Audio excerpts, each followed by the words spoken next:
जय हिंद प्यारे साथियों, आप सभी का बहुत बहुत स्वागत है सक्सेस वर्ल्ड MCQ चैनल पर। तो चलिए दोस्तों, आज के इस वीडियो में बिहार पुलिस कांस्टेबल की नई भर्ती के लिए जीके जीएस सीरीज का प्रैक्टिस सेट नंबर 17 को कवर करेंगे। तो जल्दी से आप सभी लाइव में जुड़ जाइए। सभी को गुड इवनिंग। तो चलिए, पहला प्रश्न आपके सामने है, भटकल बंदरगाह किस राज्य में स्थित है। चलिए, आप सभी लाइव चैट में फटाफट से आंसर बताएंगे। और देखिए, प्रत्येक स्टूडेंट को आंसर करना है, तभी आपका प्रॉपर तरीके से रिवीजन होगा। तो चलिए आंसर बताएंगे, भटकल बंदरगाह किस राज्य में स्थित है। तो यहाँ पे पहले प्रश्न का आंसर जो भी बच्चे लाइव चैट में ऑप्शन सी बता रहे हैं, बिल्कुल सही जवाब है। भटकल बंदरगाह किस राज्य में है, तो कर्नाटक राज्य में स्थित है। अब देखिए, कर्नाटक राज्य से एक आपको याद रखना है राष्ट्रीय उद्यान, कौन सा, बांदीपुर राष्ट्रीय उद्यान। ये पूछा जाता है एग्जाम में कि बांदीपुर राष्ट्रीय उद्यान किस राज्य में है, तो कर्नाटक राज्य में है। एक पूछा जाता है गिर राष्ट्रीय उद्यान, जो कि गुजरात में स्थित है, और यहाँ का नृत्य है कर्नाटक का यक्षगान। इसे भी ध्यान रखेंगे, यक्षगान किस राज्य से संबंधित है, तो कर्नाटक राज्य से संबंधित है। केरल की बात करें तो गरम मसालों का राज्य कहा जाता है केरल को। सबसे अधिक साक्षरता प्रतिशत की बात करें तो केरल में है। दूसरा प्रश्न है, विश्व का सबसे बड़ा डेल्टा जो कि सुंदरवन का डेल्टा है, जिसका क्षेत्रफल कितना है। आपको ध्यान रखना है, विश्व का सबसे बड़ा डेल्टा कौन सा है, तो सुंदरवन का डेल्टा है, जिसका क्षेत्रफल कितना है, तो याद रखिएगा 75,000 वर्ग किलोमीटर।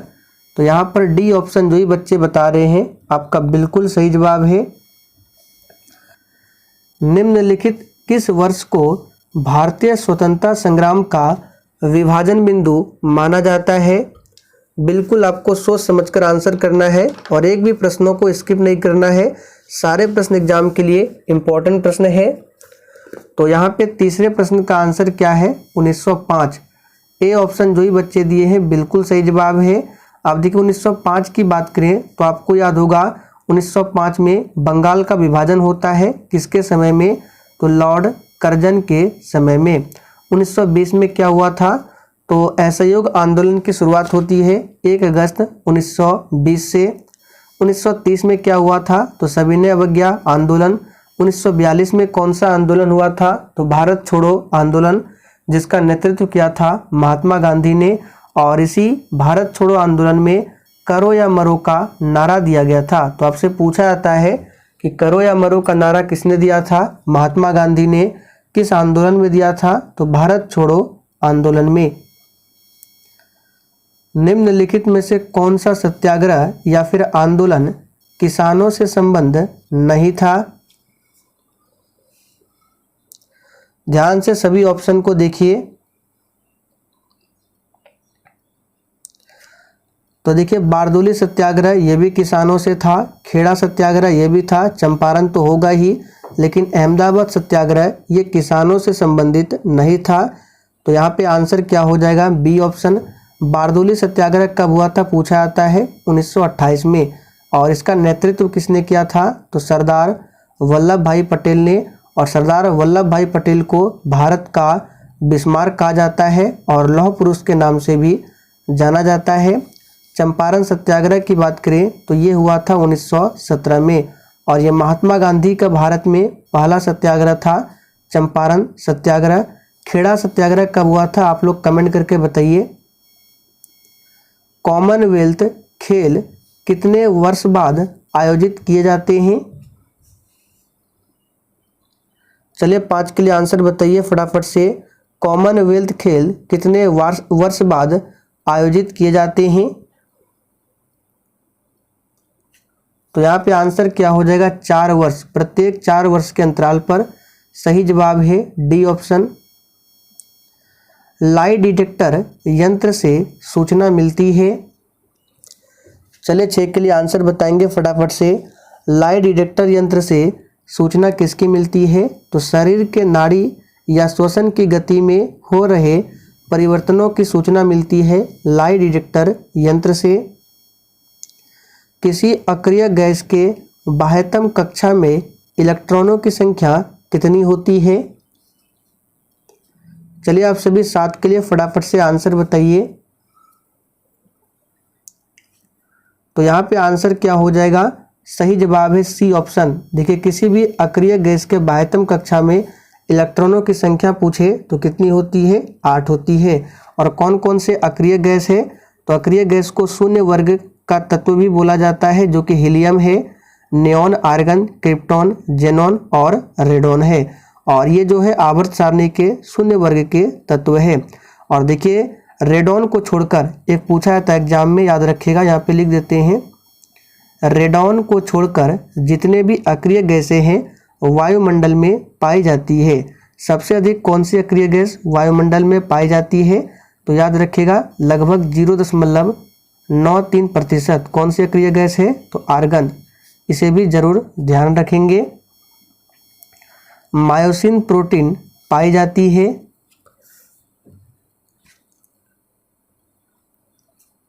तो मायोसिन प्रोटीन किसमें पाई जाती है? तो यहाँ पर जो ही बच्चे ऑप्शन सी बता रहे बिल्कुल सही जवाब है, पेशी में पाई जाती है मायोसिन प्रोटीन। प्रोटीन की बात करें तो सबसे अधिक प्रोटीन किसमें मिलता है? सोयाबीन में। प्रोटीन की कमी से कौन सी बीमारी होती है? क्वाशियोरकर। परमाणु सिद्धांत के जन्मदाता कौन है? चलिए 9 के लिए आंसर बताइए, परमाणु सिद्धांत के जन्मदाता कौन है? तो बहुत ही सिंपल है, जॉन डाल्टन। यहाँ पर बी ऑप्शन जो ही बच्चे दिए हैं बिल्कुल सही जवाब है, जॉन डाल्टन। रदरफोर्ड की बात करें तो इन्होंने प्रोटॉन का नामकरण किया था। प्रोटॉन की खोज किसने किया था? गोल्डस्टीन ने। न्यूट्रॉन की खोज किसने किया था? जेम्स चैडविक ने। आगे देखिए, किस प्रस्ताव को सरकार के विरुद्ध निंदा प्रस्ताव माना जाता है? बहुत ही शानदार लेवल का प्रश्न है, फटाफट से आंसर कीजिए। किस प्रस्ताव को सरकार के विरुद्ध निंदा प्रस्ताव माना जाता है? तो यहाँ पे 10 का आंसर क्या हो जाएगा? स्थगन प्रस्ताव। ए ऑप्शन जो ही बच्चे दिए हैं बिल्कुल सही जवाब है, स्थगन प्रस्ताव। यदि भारत के नियंत्रक महालेखा परीक्षक पर कदाचार तथा असमर्थता का आरोप लगाया जाता है तो वह पदयुक्त होगा। चलिए 11 के लिए आंसर बताएंगे, सभी ऑप्शन को ध्यानपूर्वक पढ़िए और देखिए आप सभी डेली क्लास को अटेंड कीजिए। क्लास का टाइमिंग है रात 8 बजे और एक क्लास है रात 8:30 बजे। तो देखिए यहाँ पे 11वें प्रश्न का आंसर क्या होगा? यदि भारत के नियंत्रक महालेखा परीक्षक पर कदाचार तथा असमर्थता का आरोप लगाया जाता है तो वह पदयुक्त होता है संसद के दोनों सदनों का समावेदन पर। ए ऑप्शन आपका सही जवाब है। और भारत के नियंत्रक महालेखा परीक्षक की नियुक्ति कौन करते हैं? तो स्वयं भारत के राष्ट्रपति करते हैं। इनका कार्यकाल कितना होता है? 6 वर्ष। याद रखेंगे, 6 वर्ष या 65 वर्ष की उम्र, जो भी पहले पूरा हो। निम्नलिखित किस अनुच्छेद में राज्यसभा को यह अधिकार है कि 2/3 बहुमत से किसी नई अखिल भारतीय सेवा को स्थापित करे? राज्यसभा के सदस्यों का कार्यकाल 30 वर्षों का होता है। सदस्य बनने के लिए 30 वर्ष और कार्यकाल जो होता है 6 वर्षों का होता है। इसे ध्यान रखेंगे। राज्यसभा एक अस्थाई सदन है और ये कभी भी भंग नहीं होता है। तो यहाँ पे 12वें प्रश्न का आंसर हो जाएगा अनुच्छेद 312 में बताया गया इसके बारे में। निम्नलिखित में से किसका मूल संविधान में समावेश नहीं था? एक एक करके सभी ऑप्शन को पढ़िए, बहुत ही सिंपल है। तो देखिए, सबसे पहले नागरिकता की बात करें तो संविधान के इसे भाग 2 में बताया गया है और अनुच्छेद की बात करें तो 5 से 11 तक में नागरिकता है। उसके बाद मौलिक अधिकार की बात करें तो ये भाग 3 में है, अनुच्छेद 12 से 35। उसके बाद नीति निर्देशक तत्व की बात करें तो भाग 4 में है और ये है 36 से 51 तक में। और मौलिक अधिकार को कहाँ से लिया गया है? तो अमेरिका देश के संविधान से, नीति निर्देशक तत्व को आयरलैंड देश के संविधान से, नागरिकता को ब्रिटेन देश के संविधान से। मूल कर्तव्य की बात करें तो इसे भाग 4 क में रखा गया है और अनुच्छेद अनुच्छेद 51 का के अंतर्गत, और इसे लिया गया है रूस देश के संविधान से। और मूल कर्तव्य मूल संविधान में नहीं था, इसे बाद में जोड़ा गया है 1976 में 42वां संविधान संशोधन के माध्यम से, और अभी वर्तमान में 11 मौलिक कर्तव्य है। तो आंसर हो जाएगा ए ऑप्शन। औरंगजेब की मृत्यु के उपरांत सर्वाधिक समय तक शासन करने वाला बादशाह कौन था?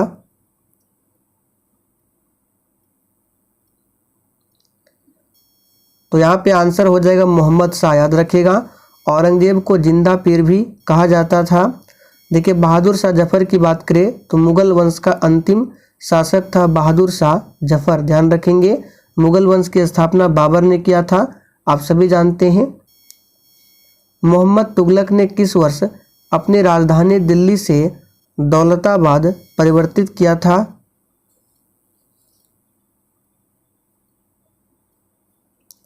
देखिए, मोहम्मद तुगलक के शासन काल की बात करें तो इसका शासन रहा है 1325 से लेकर 1351 तक। और इन्होंने किस वर्ष अपनी राजधानी दिल्ली से दौलताबाद परिवर्तित किया था? तो इसका सही जवाब है 1327 में। ध्यान रखेंगे, दिल्ली सल्तनत की सीमा का सर्वाधिक विस्तार पूछे तो मोहम्मद तुगलक के शासन काल में ही हुआ था। ध्यान रखेंगे।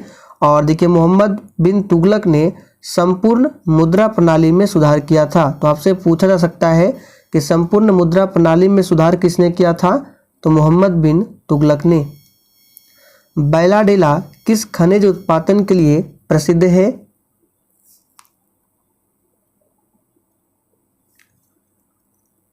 तो बैलाडेला किस खनिज उत्पादन के लिए प्रसिद्ध है? तो लौह।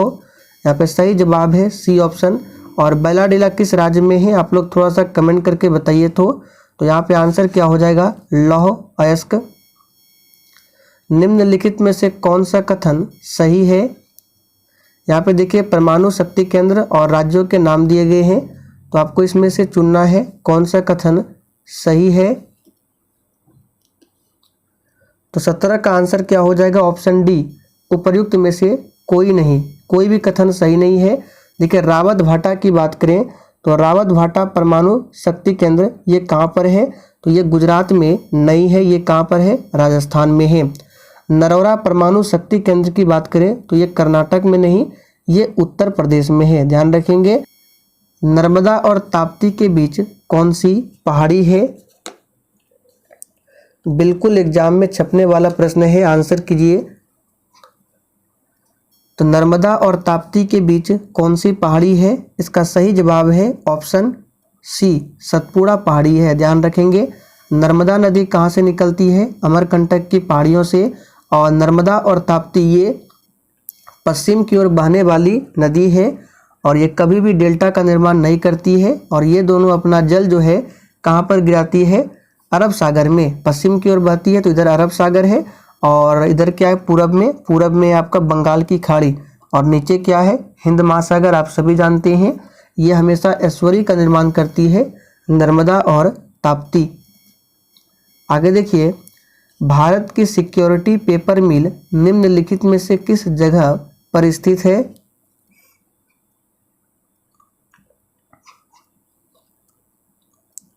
तो यहाँ पे 19 का आंसर क्या हो जाएगा? याद रखिएगा, सुरक्षा कागज मिल की बात करें तो ये मध्य प्रदेश के होशंगाबाद में स्थित है। सही जवाब है ए ऑप्शन। नासिक पूछा जाता है किस नदी के किनारे बसा हुआ है? तो ये गोदावरी नदी के किनारे बसा हुआ है।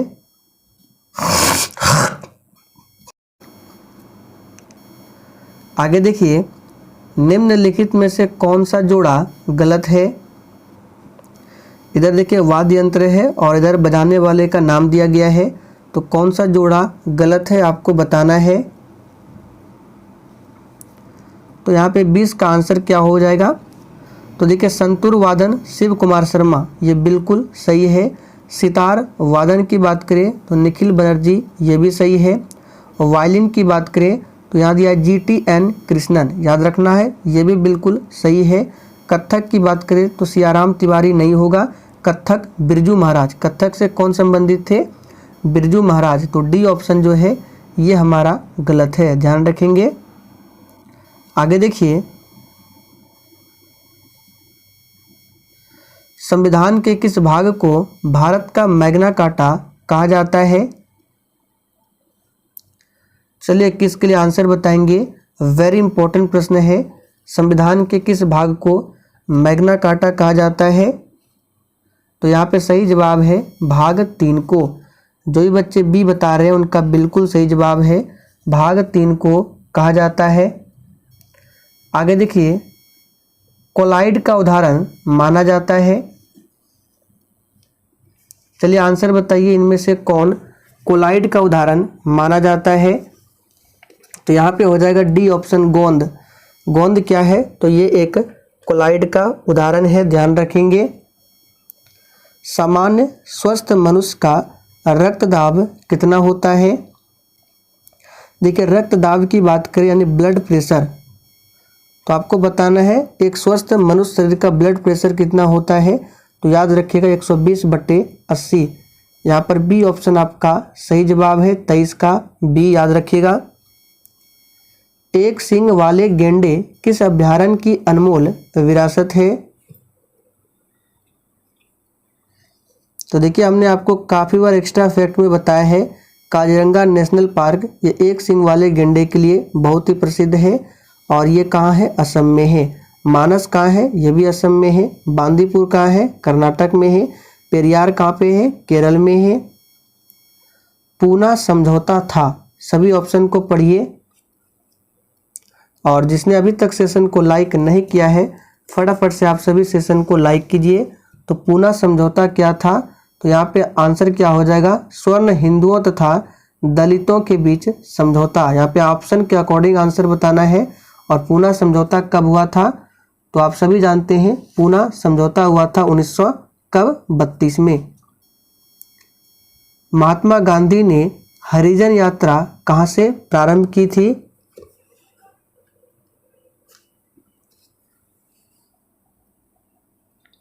तो यहाँ पे 26 का आंसर क्या हो जाएगा? वर्धा से।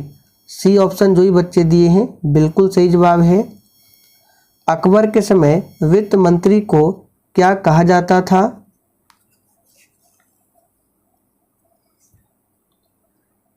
तो चलिए 27 का आंसर क्या हो जाएगा? वजीर। अकबर के समय वित्त मंत्री को क्या कहा जाता था?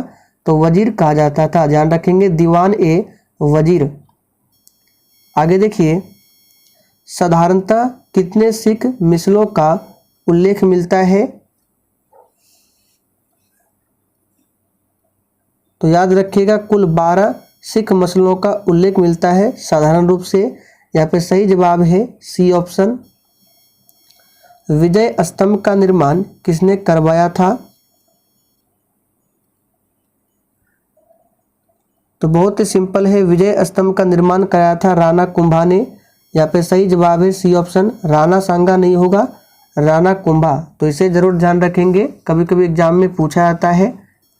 आगे देखिए, हार्मुज जल संधि निम्नलिखित में से किन दो देशों को अलग करती है? देखिए आपको एक याद रखना है, हार्मुज जल संधि और एक पनामा स्थल संधि, दोनों पूछा जाता है। तो हार्मुज जल संधि ये फारस की खाड़ी और ओमान की खाड़ी को जोड़ता है तथा ओमान और संयुक्त अरब अमीरात को अलग करता है। तो यहाँ पे ऑप्शन के अकॉर्डिंग आंसर बताना है, ओमान तथा फारस की खाड़ी को ये अलग करती है। और किसको जोड़ता है? तो ये जोड़ता है फारस की खाड़ी और ओमान की खाड़ी को। और पनामा स्थल संधि की बात करें तो उत्तरी अमेरिका और दक्षिणी अमेरिका को जोड़ता है पनामा स्थल संधि। और ये स्थल संधि जो है प्रशांत महासागर और अटलांटिक महासागर को अलग करता है, दोनों को ध्यान रखेंगे। मंगल और बृहस्पति ग्रह की कक्षाओं के बीच सूर्य के चारों ओर परिक्रमा करने वाले सेल के छोटे टुकड़े के समूह को क्या कहते हैं? तो देखिए इस प्रश्न को हमने आपको पहले भी बताया है, इसको क्या कहा जाता है? तो क्षुद्र ग्रह। और एक प्रश्न आपको बताते हैं, नोट कर लीजिए, सबसे बड़ा क्षुद्र ग्रह पूछे तो सेरेस है। सबसे बड़ा क्षुद्र ग्रह क्या है? सेरेस है।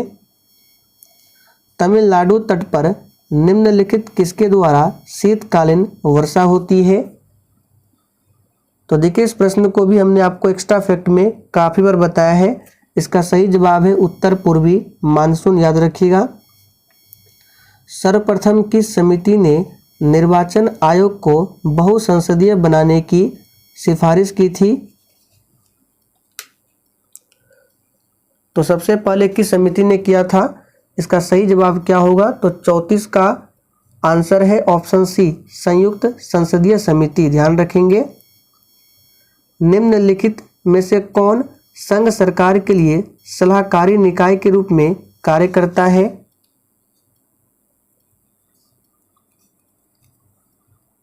तो कौन करता है? इसका सही जवाब है योजना आयोग। अब देखिए, योजना आयोग के स्थान पर नीति आयोग आ चुका है। नीति आयोग की स्थापना 1 जनवरी 2015 को होती है। पॉलिटिक्स ऑफ चरखा नामक पुस्तक किसने लिखी? तो पॉलिटिक्स ऑफ चरखा नामक जो पुस्तक लिखा गया है, ये लिखा गया है जेबी कृपलानी के द्वारा। यहाँ पे बी ऑप्शन आपका सही जवाब है, जेबी कृपलानी। याद रखिएगा। दुलहस्ती परियोजना किस नदी पर स्थित है? देखिए, एक पूछा जाता है नाथपा झाकड़ी परियोजना, कल भी हमने बताया था, जो कि हिमाचल प्रदेश में सतलज नदी पर है। दुलहस्ती परियोजना की बात करें तो ये जम्मू कश्मीर में चिनाब नदी पर है। तो यहाँ पे 37 का आंसर क्या हो जाएगा? सी ऑप्शन, चिनाब नदी। मुखौटा नृत्य का संबंध किससे है? तो मुखौटा पहनकर कौन सा नृत्य किया जाता है? इसका सही जवाब है ऑप्शन ए, कथकली। याद रखेगा। ए ऑप्शन जो ही बच्चे दिए हैं बिल्कुल सही जवाब है, और ये केरल का नृत्य है, कथकली। और भरतनाट्यम की बात करें, ये तमिलनाडु का है। कुचिपुड़ी आंध्र प्रदेश का। मणिपुरी मणिपुर का। रंगोली लोक शैली प्रचलित है। यहाँ पर ऑप्शन के अकॉर्डिंग आंसर बताना है कि रंगोली लोक शैली किस राज्य में प्रचलित है? इसका सही जवाब है महाराष्ट्र में। याद रखिएगा। पायरोमीटर क्या है? चलिए आंसर कीजिए। पायरोमीटर से क्या मापा जाता है? तो पायरोमीटर से मापा जाता है सौर विकिरण को। ये सौर विकिरण को मापने का यंत्र है पायरोमीटर। ए ऑप्शन आपका सही जवाब है। आगे देखिए, प्रसिद्ध बाघा बॉर्डर कहाँ पर स्थित है? चलिए आंसर बताइए, ये बाघा बॉर्डर कहाँ पर स्थित है?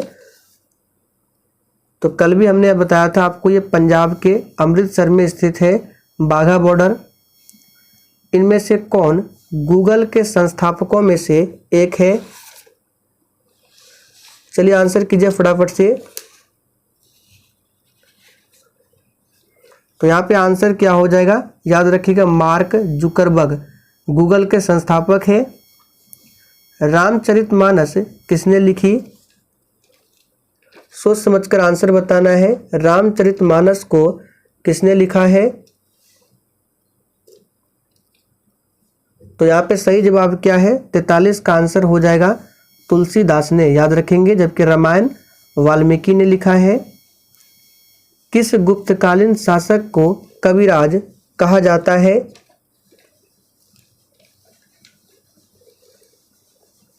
तो यहाँ पे आंसर क्या हो जाएगा? समुद्रगुप्त को। याद रखिएगा। भारत का नेपोलियन भी कहा जाता है। सुरक्षा प्रकोष्ठ की नीति किससे संबंधित है?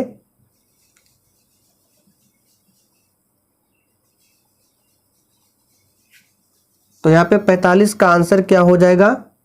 तो सुरक्षा प्रकोष्ठ की नीति किससे संबंधित है? इसका सही जवाब है वॉरेन हेस्टिंग्स से। यहाँ पे देखिए गूगल के संस्थापक पूछा जा रहा है। मार्क जुकरबर्ग नहीं होगा, ये तो फेसबुक के संस्थापक है। गूगल के संस्थापक है। यहाँ पे ऑप्शन के अकॉर्डिंग आंसर क्या होगा? तो ये है लैरी पेज, ना कि मार्क जुकरबर्ग। ये फेसबुक के हैं, तो मिस्टेक है। आगे देखिए, महात्मा गांधी ने भारत में अपना पहला जन भाषण कहाँ दिया था?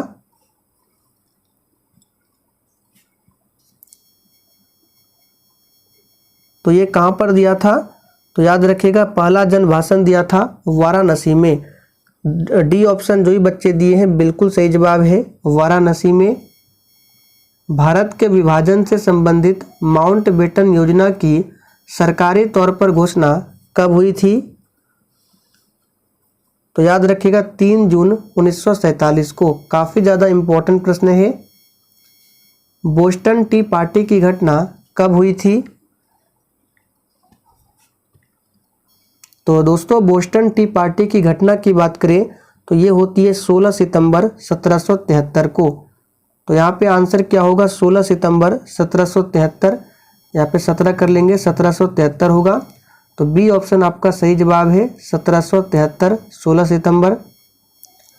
भारतीय अर्थव्यवस्था के उदारीकरण का अग्रदूत किसको कहा जाता है?